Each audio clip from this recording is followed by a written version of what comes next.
Daughter of former SA ambassador to the US, SHEILA Sisulu, today UCT grad Tumi is CEO of an organization that arranges heart treatments for children across Africa.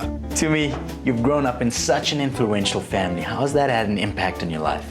Well, to me, they're just my family. I've never thought of it that way. Our grandparents always taught us that, so many people were involved in the struggle. So many people fought to make South Africa a better country for everybody. And so there's so many people who weren't recognized, so many families, individuals. So the fact that our family name is known now really isn't what's important. And what's important is to remember what people sacrificed and what they've done, and for us to continue working hard to make this country a better place. And so the wedding bell's in the air, that's quite a milestone that you've reached. If they had any words of wisdom, what do you think they'd leave you with? Well, they're such an inspiration. They had this amazing marriage, even through all of the difficulties. And I think really family was so important to them that they would definitely say we should value our family and love each other. As long as Peter gets to cook. Peter, what a great place to find a man of the house. Rumor has it that there's a little interesting story around food as to how you guys met. One of the first times we met was Tumi had a dinner party at home. So she decided to cook, and although showing up 4 hours later, Yes. still hungry and wanting some food. And I thought, okay, well, this is okay. I think I could do better, and I told her that. He told me as much. He really did. He showed up late and then proceeded to tell me that my chicken was okay, but he could do better. But I had to make sure that she remembered me. Anyhow, we both fell in love around that time, around the theme of food, and still continue to this day. The elegant reception would take place in this Georgian house turned venue in Hyde Park. And Tumi entrusted someone she knew could pull it off, her sister-in-law, MASEEISO Sisulu. We're going more for a floral bliss. So what we did is we incorporated our theme through color. We used the vintage golds, we used the ivories, we used the blush pinks and corals, and we took that out through the fabrics, the linen on the tables. We added a little bit of orchids because of the Asian taste that Tumi has, just to make her happy. But really, we concentrated mainly on roses because they bring out the classic feel that we wanted, and they bring out, that little bit of royalty that we were trying to go after. In Peter's work, he sees that 80 million people a year get food, and a lot of these are children. So the 8-tiered cake had to be regal, but also multi-flavored for the kids.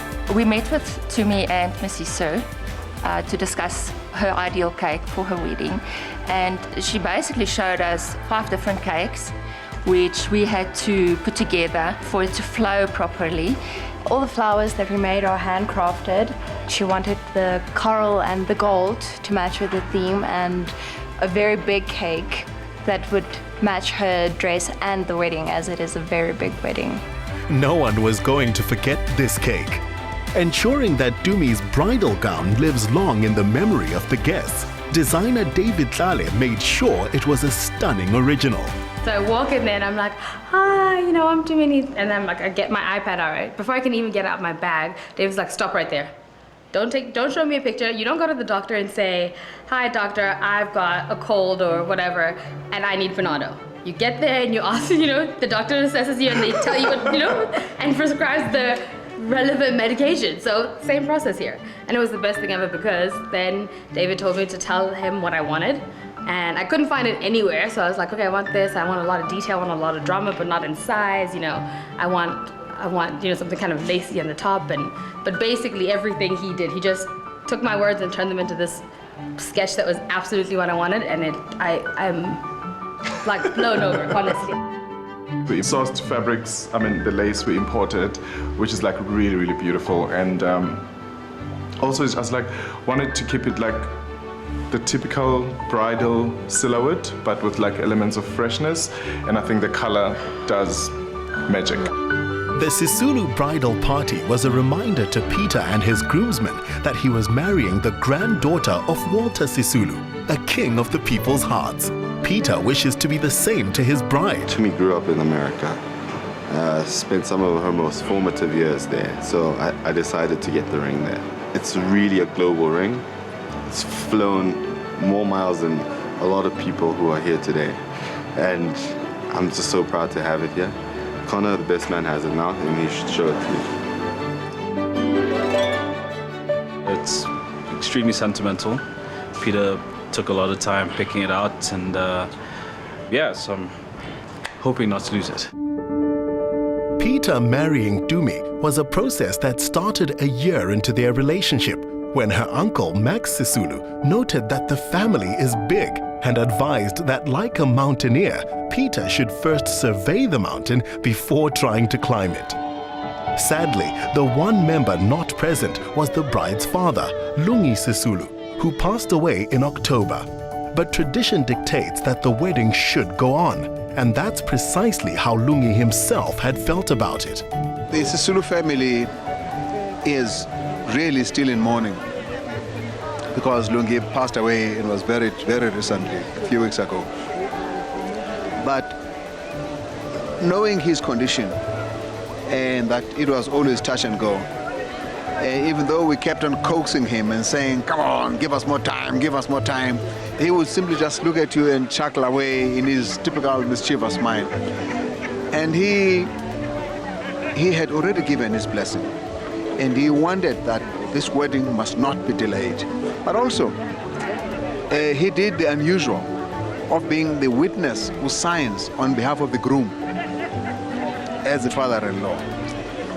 There can be no greater acceptance of the union than that. So Lungi is the latest of the Sisulu ancestors who are celebrating wherever they are under the grace of God.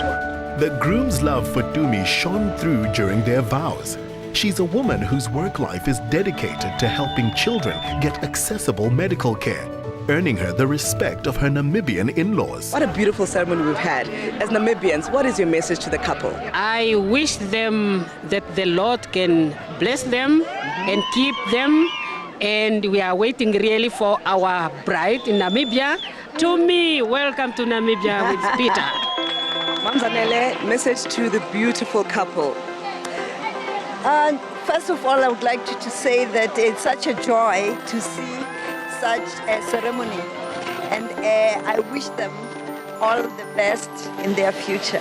Thank you very much. Thank you, Ma. And Auntie, the message?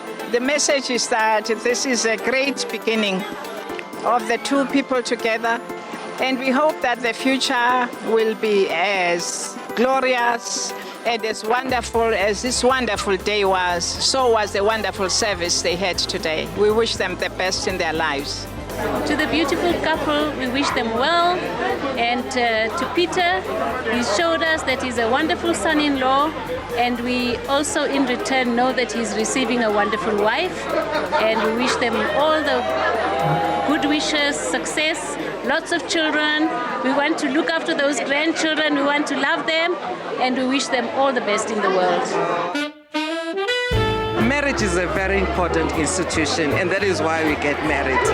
But for me, the most important thing about marriage is making sure that you work at it. Very often we work so hard at work in our professions and careers, and we don't work as hard in marriage. So we have to do both, work hard in marriage and really enjoy each other's company. I think also the important thing is to remain friends. Don't stop your friendship, because if you stop a friendship, then you're gonna get boring. So hang out with each other, have your beautiful moments. The roses must still keep coming, so they shouldn't stop. So similarly, the wife also must do what she needs to do for her husband. So it's very, very important. Thank you. Yeah. Mr. Kumalo, you heard about the roses, right? Keep them coming. They must keep coming, yes. Everywhere you turned, you met someone who in one way or another was involved in creating our democracy. Not least the woman who President Nelson Mandela charged with our country's relations with America. The family has just grown larger. As it was said in the ceremony, it's two clans, not two families, two clans, international, from Southern Africa, not only South African. So we embrace our oneness as humanity in these two. We're really happy that we're able to share this with so many people, so many friends, loved ones, especially those who were with us in our deepest, darkest hours. And I think, out of the pain must come some sunshine. And I think we're seeing that. It's a beautiful day in more ways than one. And I think that one of the reasons is that Utata is shining down on us and saying, I'm really happy. I'm really happy for you guys. Keep it on.